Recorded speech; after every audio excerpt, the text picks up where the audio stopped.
After last year, it's weird how quick 2021 seems to be flying by, but we're in the second half, and that means tons of new games. Hi folks, it's Falcon, and today on GameRanks, the top 20 upcoming games of the second half of 2021. Starting off at number 20, it's Tales of Arise. Now, we've talked about this game a pretty fair amount already. It's the latest in the Tales series, and of course, that is interesting. This is a game that has always stayed true to its core concept, but evolved it quite a bit, and supposedly, this game is taking some steps to streamline the combat system a little bit, to make it a little bit less chaotic and easier to follow, but not screw with it too much. Arise takes place in a divided setting in which there's a medieval world and a technologically advanced world, and I'm interested to see how this game handles that clash. Tales has always been a great series. I'm looking forward to the next one. It's landing on Windows, PlayStation 4 and 5, Xbox One, and Xbox Series X and S on September 10th. At number 19 is Aliens Fireteam Elite, a standalone sequel to the original Alien trilogy and a third-person shooter. The game is set 23 years after the original films, but is primarily based on the second one, the 1986 film directed by James Cameron, the Terminator guy. It's a third-person co-op shooter that I would say is pretty darn different from Alien Isolation, which is a survival horror game, but it's got potential. It's coming to Windows, PlayStation 4 and 5, Xbox One, and Series X on August 24th. At number 18 is Monster Hunter Stories 2: Wings of Ruin, a sequel to the turn-based JRPG based off Monster Hunter. Honestly, I'm stoked. I really enjoyed the first Monster Hunter Stories game, but I don't bring out the 3DS a whole lot, so I'm pretty excited to see the game come to the Switch, even if it's not the same game. It is specifically a different story, but it also looks like it continues a lot of the best stuff from the first game. It's also going to feature some kind of cross-compatibility with Monster Hunter Rise. Don't know exactly how. Sounds cool though. Monster Hunter Stories 2: Wings of Ruin is landing on Switch July 9th. And number 17 is Metroid Dread, a new side-scrolling Metroid, which to be frank is something I've wanted for a while. While it does seem like it's going to be a while before we see the next Metroid Prime, I love me some side-scrolling Metroid. They're also including the free aim and melee attack mechanics that were in Samus Returns, so I think that's a great thing to keep. Samus Returns, great game. Looking forward to this one,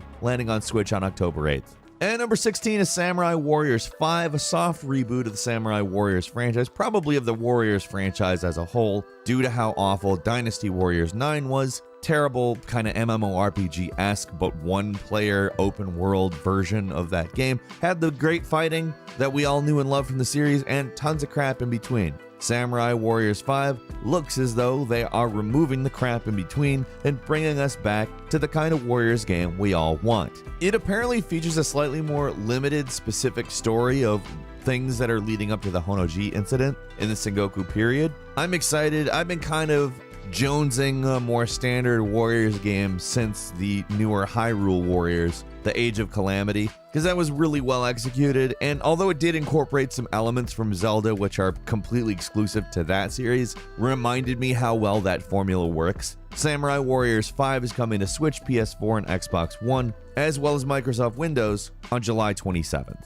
At number 15 is Little Devil Inside, an action-adventure game with role-playing elements. It's 3D. It has quote-unquote rather easy survival elements compared to other survival games, so I don't know if I would really qualify it as a survival game, as it's not really the focus. It does have an interesting aesthetic. You got swords, shields, guns, grappling hooks, bombs, tents. I mean, there's a fair amount of possibilities, and the game has cooperative multiplayer.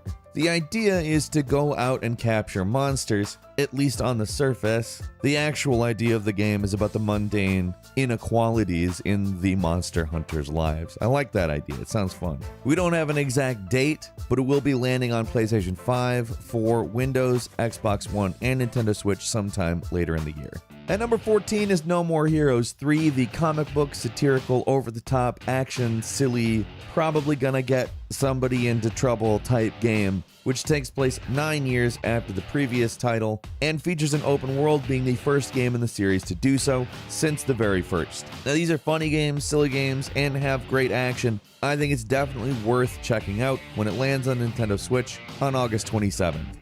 And number 13 is Psychonauts 2, which has been a game that has been a long time coming to us from Double Fine Studios. Obviously, it'll be similar to the original. It's a platform game. You're a psychonaut with powerful psychic abilities, and obviously that's integrated into the puzzle platforming elements of the game. Psychonauts 2 actually picks up after the VR game, Psychonauts The Rhombus of Ruin. This is a game that was delayed constantly until Double Fine was acquired by Microsoft. And frankly, I'm interested to see how it plays out because it's had a long development history. This was announced in like 2015, if I remember right. The game is finally landing on August 25th on PC, PS4, Xbox One, and Xbox Series X and S.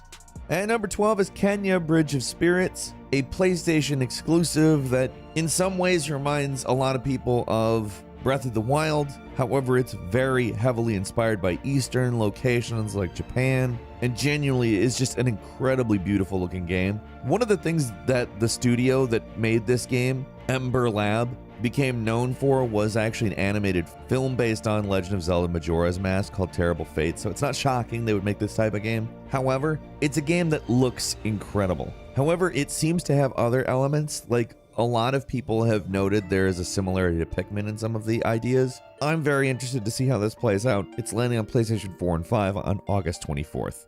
And number 11 is Rainbow Six Extraction, the latest in the tactical shooter series. This is a co-op multiplayer game, as are many. You can play co-op with up to 2 other people, and more or less follows up the Rainbow Six Siege time-limited game mode Outbreak, which put players in New Mexico fighting aliens. That's basically what you're doing here as well. Rainbow Six Extraction will be landing on PlayStation 4, 5, Xbox One, Xbox Series X and S on September 16th. And number 10 is Ghostwire Tokyo, a really unique looking game, specifically a first-person action-adventure game with psychic and paranormal stuff where you have to defeat ghosts in Tokyo. One of the developers describes the combat as karate meets magic because there's spells and also hand-to-hand combat in a Tokyo where all of the people are just gone. Just disappeared one day and a bunch of ghosts came. Now there's a bunch of ghosts, you gotta defeat the ghosts and try to figure out what the heck's going on. For me, that sounds like a great game. Ghostwire Tokyo is landing on PlayStation 5 and Microsoft Windows in October, and Xbox Series X and S sometime after that. At number 9 is Forza Horizon 5, a Mexico-centered Forza Horizon game, which will give us tons of new and different locales to speed around in fantastic Forza Horizon action. It is a beautiful looking game in which we're going to see what seems like a lot of different off-road stuff, as well as weirder vehicles for that purpose. But of course, it's also one of the best looking racing games. Hell, one of the best looking games, period, with new dynamic weather. Honestly, like, it's another Forza Horizon game, which if you don't like Forza Horizon, probably doesn't matter to you. But I'm one of these people who, I do like racing games, but I probably like Forza Horizon more than most of them. There's just some elements about it that make it easier to pick up, play, and get into without having played it for a while, and that's part of why I'm so excited to see a Forza Horizon with such radically different terrain. It's also apparently 50% larger than Forza Horizon 4, having the largest map in the entire series. I'm excited about that. Forza Horizon 5 is landing on Windows, Xbox One, and Series X and S on November 9th.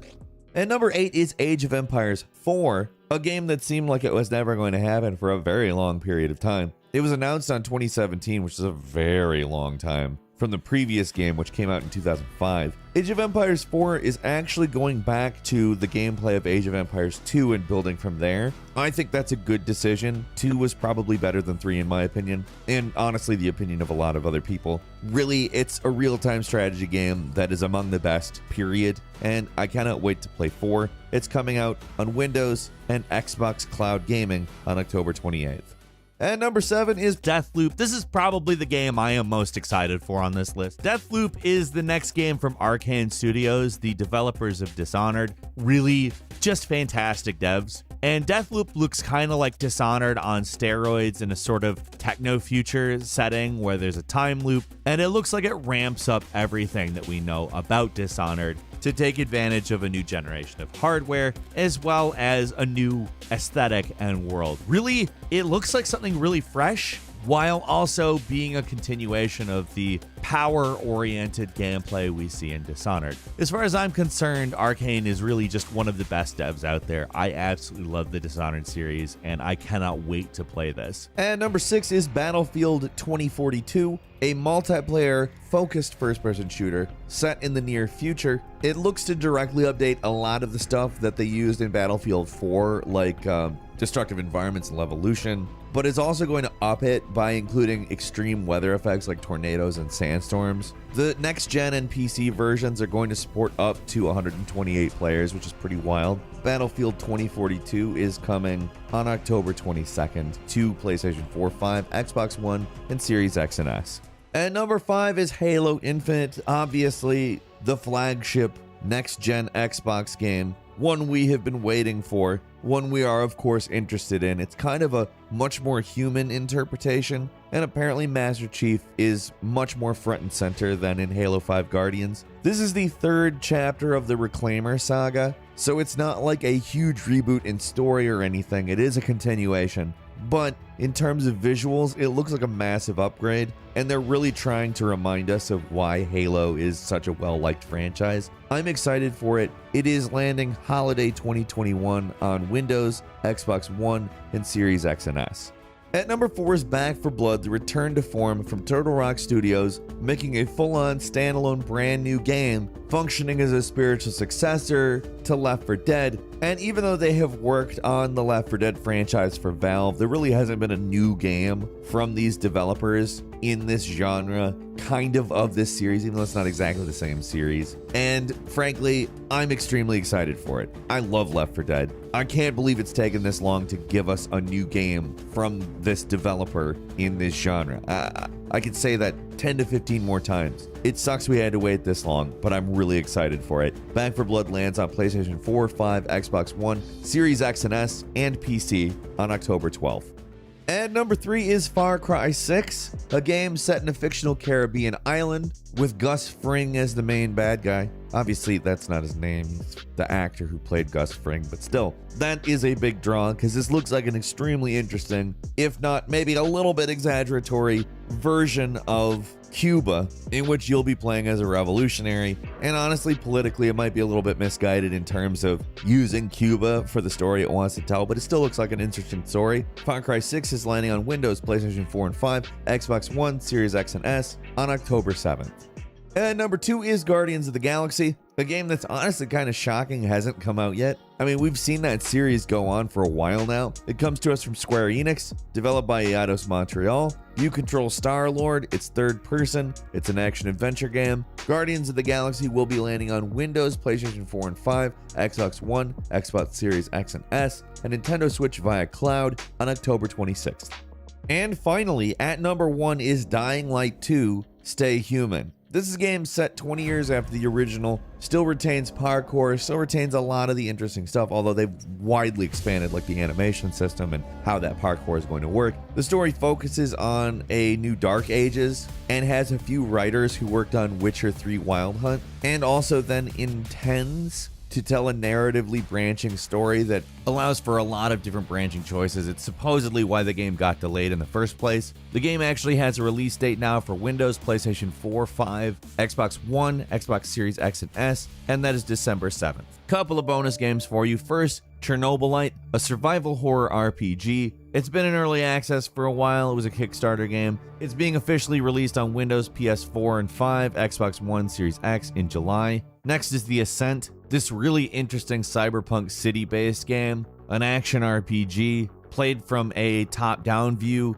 It brings in twin-stick shooting elements and Diablo-type elements to make something that seems very unique. That's landing on Windows, Xbox Series X and S, and Xbox One on July 29th. Legend of Zelda Skyward Sword HD, which of course, how can you not be excited for? If you like Legend of Zelda, I mean, it's one of the better games out there, but it's also been exclusively available on the Wii up until this point. I'm really excited to have it for Switch. They're also making it so you can skip cutscenes, which is nice, especially if you played the game already and don't really want to see some of the more annoying ones. Finally, Grand Theft Auto 5 for PlayStation 5 and Series X is happening. It's apparently expanded and enhanced. I don't really know what that means, but both Grand Theft Auto 5 and Grand Theft Auto Online are landing launching on PS5 and Xbox Series X in November on the 11th. Pokemon Brilliant Diamond and Shining Pearl, remakes of Pokemon Diamond and Pearl from the 2006 Nintendo DS era.